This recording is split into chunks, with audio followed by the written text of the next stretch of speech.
Okay. I'm basically the part-time program coordinator for the BFET program here at Spokane Falls, and I've put what room number, building number we're in. So we're in building 17, room 105. And after we talk today about our program, if any of these you think you might qualify for, come over, fill out an application. We'll pre-screen you and determine if you're eligible for any of the grants. Like Linda said, they enhance what you're already maybe getting in financial aid, or if your financial aid isn't in, they can jumpstart you for a quarter sometimes if you're eligible. The new one, the Basic Food and Education Grant, is for people that are on the federal food stamp program. There's state food stamps and there's federal. Most students that I see that they're on federal food stamps. If they're not, I give them a referral and they might go to DSHS and get on the federal food stamp program because their income limits are below the limits as stated on our flyer. And there's many students that are eligible and that are not on the food stamp program. How does it benefit you? If say your Pell Grant isn't in or your state need grant isn't in, it can pay for tuition. It can pay for fees. Down the road, it can pay for textbooks and support services like bus passes and gas vouchers to get you to school if you have an emergency and need those. So if you're on federal food stamps, and this is the next caveat, you have to be a full-time student or 6 credits or more. Most of my students are 12 credits, which is full-time. But I have one that's a 6-credit student, so that's okay, but you have to be in a professional technical program. So what I do when I have an intake is have you fill out the application and I screen you. I go into the system to see that you're in the right classes for the program you have registered for. So if you're in our orthotics and prosthetics, I'm making sure that all the classes are part of that program. If they're not, I tell students you're basically taking classes that you might be steering you away from using your credits and your financial aid. You really want to stay on track with your program because I can only support those credits. And then, like I said, bus passes and so on. It's a very simple program to be a part of. It's very encumbersome on the part of the student. It's a matter of progressing every quarter, getting a 2.0 or better, and turning in your progress report on the 20th of every month, saying I'm progressing, I haven't dropped or added any classes. So it's very simple to be a part of. And how does it help our campus? It just brings more dollars, another grant that'll help students that may fall between the cracks and not have other sources to pay for support or tuition and fees and books. So that's the BFET grant. If anybody thinks they might be eligible for food stamps or are on the food stamp program, you can come to our office and fill out an application. So if you're trying to get a liberal arts degree to transfer to Eastern or another college, those aren't eligible. So any questions about BFET?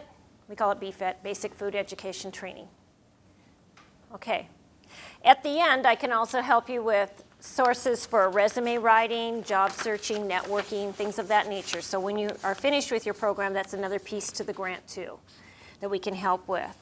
The next program, is there anyone in this room that has been on food stamps, or not food stamps, unemployment in the last 24 months? You don't have to raise your hand, but if you have been and you've exhausted it or you're presently on unemployment, you might qualify for worker retraining. And that's a grant that helps people that have been laid off and they're looking to get retrained. Again, it has to be a professional technical program. And if you're eligible, we drop the income eligibility because most people that are on unemployment get less than half their wage when they are unemployed. So we drop this eligibility for income. We no longer look at that. We basically just look at that you're in a professional technical program or maybe upgrading your skills, like taking some computer classes that will help you get a job, and pays for tuition and books. And usually only one quarter, up to $1,650, correct? We just upped that last year. So $1,650. So if your financial aid, say you've come here and your financial aid isn't ready for you yet, remember the worker retraining program. Did I miss anything on that, Linda? No, it's a pretty simple program. So, okay. So if you hear of anybody even on campus that might be on unemployment or have exhausted and you know that, you might send them our way. Her question is, she was told by unemployment she couldn't be in school and collect unemployment. That is not true. There are people they don't want to see going back to school because they might be coming out of a demand field. They were laid off from something that's considered demand, like sales, customer service. There's a whole list of categories there that are demand, call center. So those people are not usually eligible for retraining, but that is a piece that our office can give you the form and you can apply and see if they'll allow you to go to school and collect your unemployment. That was another piece that our office did up until recently. And now we can give you the form and tell you to take it down to WorkSource and they'll help you get it turned in. Or if you haven't want it, but it's something that it's not true. And I hear that all the time, it's not true. There are many people that can't go to school because they're coming out of demand. There's another program too. It's called for low income. If you were in a low income position making under $11.27 an hour, there's another program called training benefits, and people can go to school and get their unemployment as long as they get training benefits. So if you want to come to our office, you can, and I'll talk to you about that because we can talk more in depth. I'm also going to talk a little bit about the Opportunity Grant. I'm not as familiar with that one because the lady that does that is up in financial aid, but it's basically you fill out an application in our office and we will take it up to Karen Sandel. She's the coordinator for that program. It's another grant, and it's quite a large grant. It came to us about 5 years ago, and it's been very successful. The qualifications are you must be a Washington resident. You must have applied and be registered at our campus, SFCC. They also have it at SCC, so it's at both campuses. And you must have a GPA of at least 2.0. So if you're registering, you're a new student, each quarter the coordinator looks to be sure that your GPA stays above 2.0 and that, again, you're staying in the program, what they call the program outline for the classes required for the program you're in. So if you're, again, taking prosthetics and orthotics. You can't be off taking art classes and PE classes if they are not electives or part of the program. So the coordinator looks for that every quarter. You must have applied for financial aid. Doesn't mean you have to be eligible for financial aid, but you at least have to apply. And the income limits are pretty generous. You must make under 200% of what they consider the poverty level.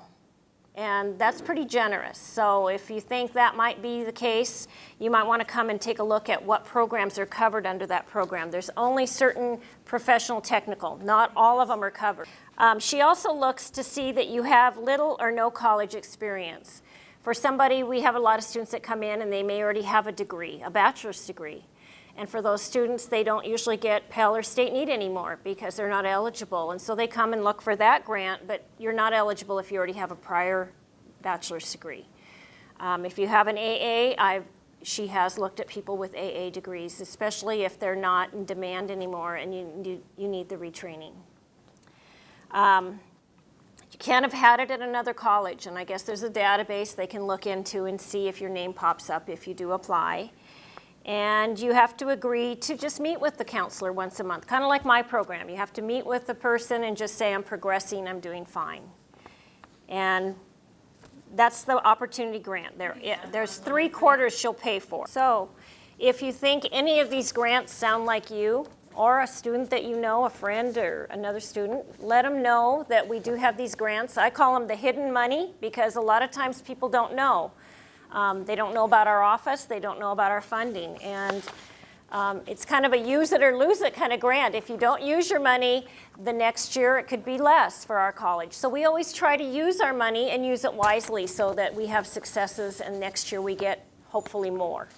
And that's it for the 3 grants. Linda said the Work First grant we're not going to talk about because those students usually come to us from DSHS if they're on TANF.